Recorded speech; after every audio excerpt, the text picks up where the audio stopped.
Ako po si Nerissa Rediga from San Pedro, Laguna. Nagkaroon ako ng H-mole or Kiawa na tinatawag nila. Nag-start kasi yon December na nag-stop yung menstruation ko. Nag-PT ako. Then, nag-result ng positive sa pregnancy test. Tapos, bandang February, namumutla na ako, nagbibilid ako, nagpa-check up ako kasama yung tito ko. Yung sabi ng OB sa akin, i-ultrasound ako kasi wala daw heartbeat ng baby na naririnig sa tiyan ko. Then, ino-offer niya sa akin na magpa-RASPA ako and chemotherapy. Tapos, hindi ko siya ginawa kasi yung time na yon nag-aaral ako. After a month, nagpa-consult ulit ako sa PGH naman. Pagka-check up sa akin, hindi na ako pinauwi. In-admit ako diretso.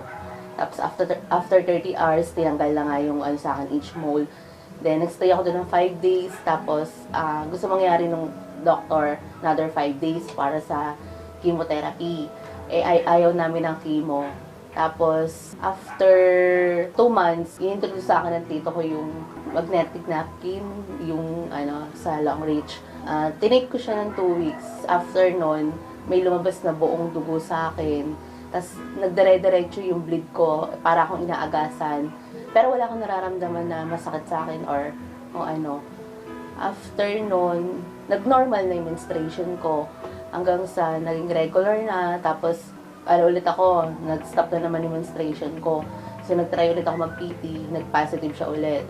Then, nung nagpa-check up ako, hindi na siya H-mole, baby na siya. Then, yun nga, kapapanganak ko lang nitong July 14.